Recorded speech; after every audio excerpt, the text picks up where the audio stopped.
জায়গায় বিভিন্ন সমস্যা, নানা খবর বারবার করে সামনে আসছে। রান্নার গ্যাস অমিলে কাঠ কাটতে গিয়ে মৃত্যুর অভিযোগ পর্যন্ত উঠে আসছে। হ্যাঁ, আর এই ঘটনা উত্তর 24 পরগনার গাইঘাটায়। এই ঘটনায় রীতিমতো চাঞ্চল্য ছড়িয়েছে।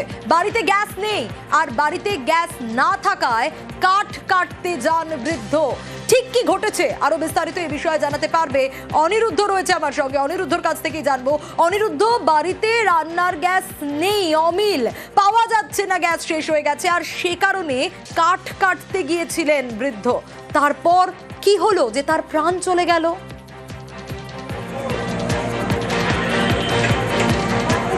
দেখো সোনিয়া, একদমই তেমনই অভিযোগ করছে কিন্তু পরিবারের পক্ষ থেকে। উত্তর 24 পরগনার গাইঘাটার শিমুলপুর গ্রাম পঞ্চায়েতের আনন্দপাড়ার ঘটনা এটি। এবং আনন্দপাড়ার বৃদ্ধ, এই বৃদ্ধের বয়স হচ্ছে 76 বছর, যার নাম বিনোদ করাতি। তিনি আজ সকালে বাড়িতে গ্যাস না থাকার কারণে তিনি পাশেই একটি বাগানে সেখানে গিয়েছিলেন গাছ কাটতে। যেখানে গাছ কেটে রান্না করা হবে সেই জন্য তিনি গিয়েছিলেন সকালে, কিন্তু দুপুরের মধ্যে বাড়িতে না ফেরার কারণে তার পরিবারের পক্ষ থেকে তার ছেলে খুঁজতে গিয়েছিল, প্রাথমিকভাবে পায়নি। পরবর্তীতে তারা একটি পাশের মাঠে গিয়ে খুঁজে পায় বাবাকে। অচেতন অবস্থায় ছিলেন তিনি। সেখান থেকে তাকে উদ্ধার করে চাঁদপাড়া গ্রামীণ হাসপাতালে নিয়ে গেলে ডাক্তাররা তাকে মৃত বলে ঘোষণা করে। পরিবারের পক্ষ থেকে দাবি তোলা হচ্ছে যে পরিবারের যে গ্যাস, সেই গ্যাস দুদিন আগে শেষ হয়ে গিয়েছিল এবং তারা সেই গ্যাস পায়নি। সেই কারণেই তার বাবা আজ কাঠের জন্য, অর্থাৎ রান্নার জন্য কাঠে আনতে তিনি পাশের এই বাগানে গিয়েছিল। সেখানে কাঠ কাটতে গিয়ে বিদ্যুৎপৃষ্ট হয়ে মৃত্যু হয়েছে, তেমনই কিন্তু তারা অভিযোগ করছেন। এবং পরিবারের পক্ষ থেকে এই দাবি করা হয়েছে যে গ্যাস না থাকার কারণে বাড়িতে রান্নার জন্য কাঠের যোগানের জন্য বাবা গিয়েছিল এবং সেখানে গাছ কাটতে গিয়েই তার মৃত্যু হয়েছে, এমনই অভিযোগ করছে পরিবারের পক্ষ থেকে। এই ঘটনায় ইতিমধ্যেই গাইঘাটা থানার পুলিশ এই দেহ ময়নাতদন্ত করবার জন্য বনগাঁ মহকুমা হসপিটালে পাঠিয়েছে এবং পুলিশ তদন্ত করে দেখছে যে সঠিক কী ঘটনা হয়েছিল। কারণ পরিবারের পক্ষ থেকে যে দাবি করা হচ্ছে যে সাম্প্রতিক যে গ্যাসের আকাল চলছে, বিভিন্ন জায়গায় গ্যাস না থাকার কারণে বিভিন্ন সমস্যায় পড়ছে। সেখানে এই পরিবার, অর্থাৎ গাইঘাটার শিমুলপুরের আনন্দপাড়ার বাসিন্দা এই বিনোদ করাতির মৃত্যুর যে কারণ তার পরিবার যে দাবি করছে, সেই দাবি নিয়ে রীতিমতন বলা যেতে পারে একটি চাঞ্চল্যকর অভিযোগ।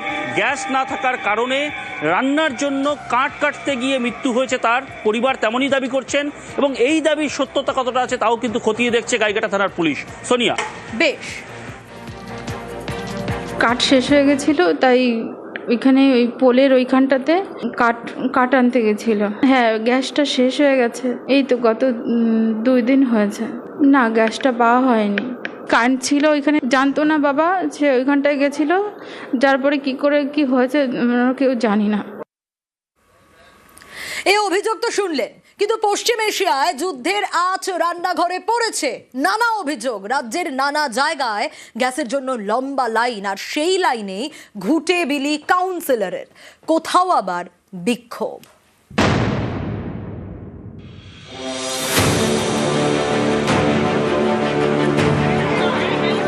গ্যাসের অফিসে লম্বা লাইন, সেই লাইনে ঘুটে বিলি করলেন কাউন্সিলর।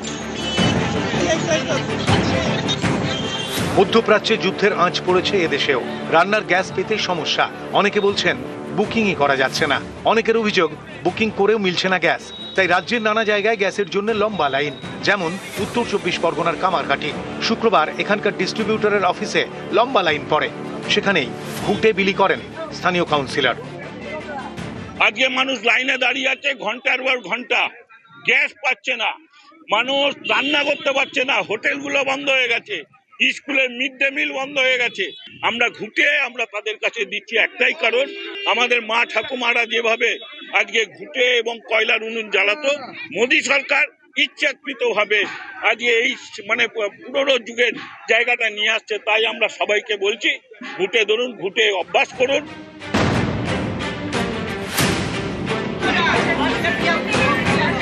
উত্তর 24 পরগনার বেলঘরিয়াতেও লম্বা লাইন। গ্রাহকদের অভিযোগ একটা সিলিন্ডার পেতে হয়রানি পোহাতে হচ্ছে। এলাকায় পুলিশ গেলে তাদের সামনে ক্ষোভ উগড়ে দেন গ্রাহকরা। 22 দিন হলো আমার গ্যাস বুকিং রয়েছে, আমার ঘরে ডেলিভারি হয়নি, তাই আমাকে বাধ্যতামূলক এখানে আমাকে আসতে হবে। অনেক সমস্যা রয়েছে, ফোন করছি যে আমাদের ডেলিভারি করেন, ওনার ফোন সুইচ অফ, আমরা পাচ্ছি না ওনাকে।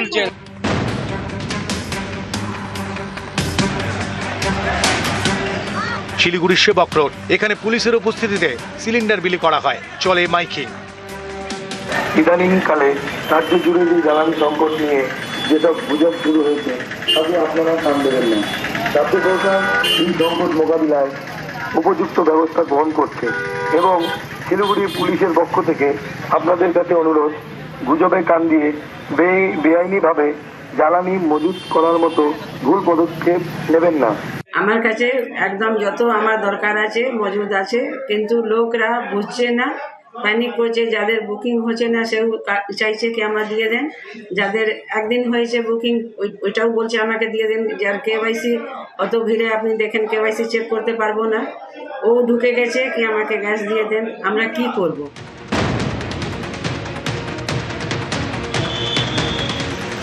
বর্ধমানেও রান্নার গ্যাসের আকাল, সিলিন্ডার পেতে লম্বা লাইন। লাইনে দাঁড়িয়ে আছি ঘন্টা 3 না, পাওয়া যাচ্ছে, তবে বহুত লাইন, একবার বিল কাটো, একবার পেমেন্ট দাও, সময়ে তো পাওয়া যাচ্ছে না।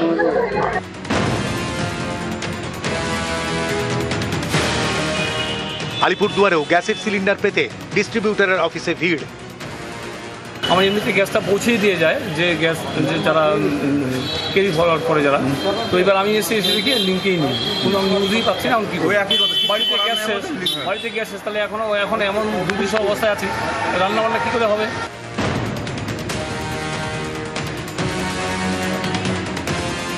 বাঁকুড়ার বিষ্ণুপুরেও গ্যাস সংকট, লম্বা লাইন পড়ে ডিস্ট্রিবিউটরের অফিসে।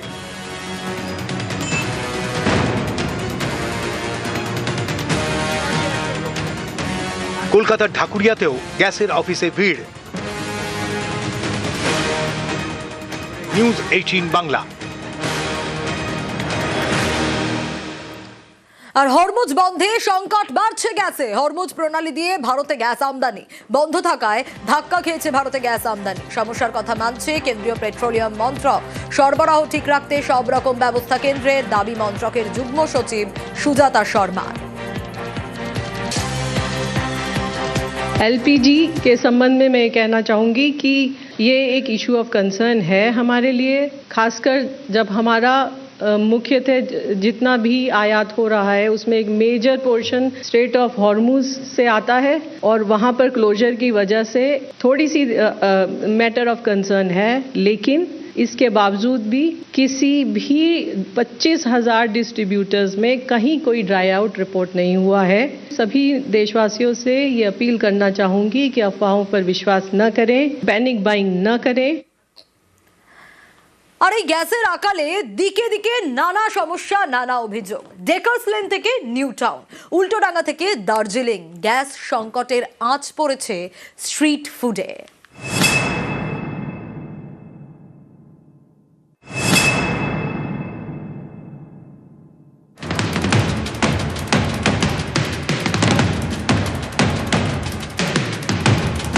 কয়লায় কাজ হচ্ছে, যতক্ষণ পারবো কাজ করবো, যতক্ষণ পারবো না তখন বন্ধ করে দেবো, এছাড়া কি করবো?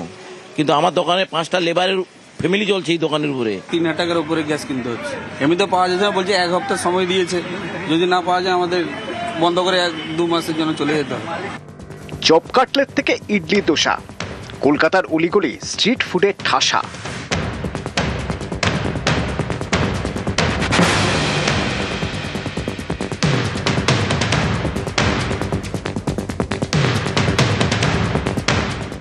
স্ট্রিট ফুডেও জ্বালানির আঁচ।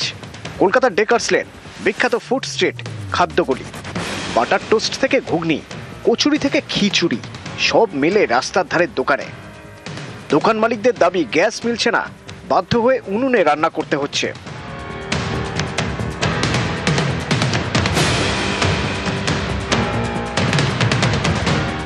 গ্যাসের সংকট, ডেকার্স লেনের দোকানগুলিও সংকটে।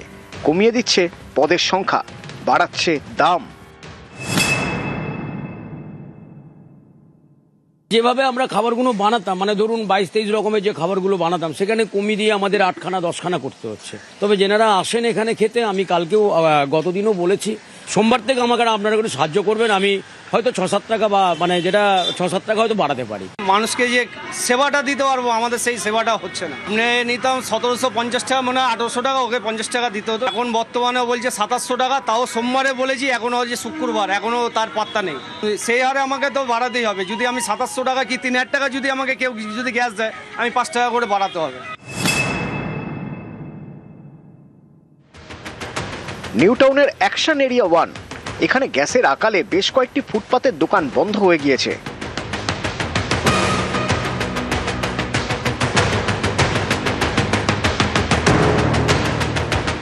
কেউ কেউ ব্যবসা চালু রাখতে দোকানের বাইরে বানিয়েছেন উনুন, তাতেই চলছে রান্না। গ্যাস পাওয়া যাচ্ছে না 4-5 দিন ধরে, এই জন্য লাস্টে বাধ্য হয়ে কয়লার উনুন বানালাম। চাই যে গ্যাস যদি পাওয়া যায় তাহলে ভালো হয়। গ্যাস না পাওয়া গেলে তো খাবারের দাম আরও বাড়ানো হবে। কী করবো, বাধ্য হয়ে আমাদের করতে হচ্ছে। এগুলো যদি না করতাম তাহলে আমরা তো স্টাফ 15 থেকে 20 জন স্টাফ আছে, সবাই তো না খেয়ে রাস্তায় নামতে হবে, তো না খেয়ে মারা পড়তে হবে, এছাড়া তো কোনো পথ নেই।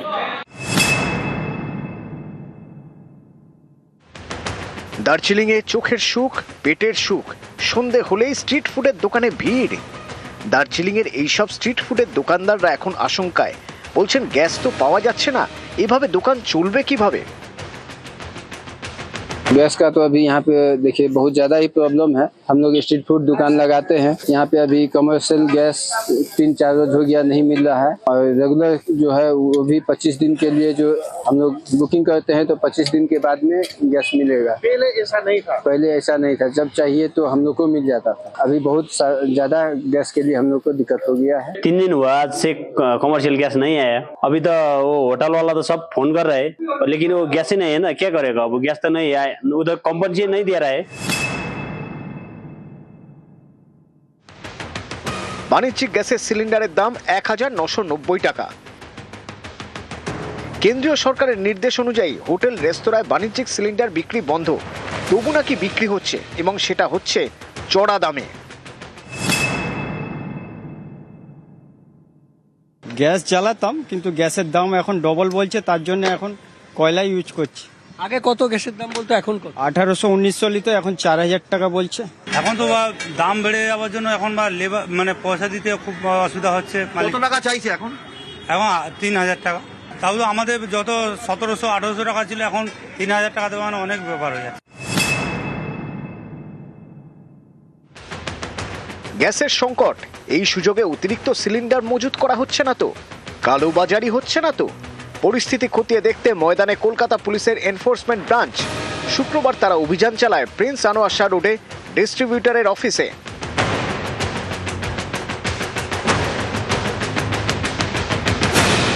যোধপুর পার্কে অভিযান চালায় ইবি। গ্যাস বুকিং নিয়ে রিসেন্টলি যে অ্যাংজাইটি অনেক মানুষের মধ্যে এসছে, সেটাকে অ্যালে করার জন্য deputy commissioner of police enforcement ব্রাঞ্চের নির্দেশে এনফোর্সমেন্ট ব্রাঞ্চের বিভিন্ন টিম কলকাতার বিভিন্ন প্রান্তে ঘুরে বেড়াচ্ছে। মেন উদ্দেশ্য হচ্ছে টু এনশিওর যে সাধারণ মানুষ কোনো রকম অসুবিধা ফেস না করেন। চুঁচুড়া সদরের মহকুমা শাসক অয়ননাথ হুগলিতে অভিযান চালান, সঙ্গে চন্দননগর পুলিশ কমিশনারেটের স্পেশাল ব্রাঞ্চ। নিউজ 18 বাংলা।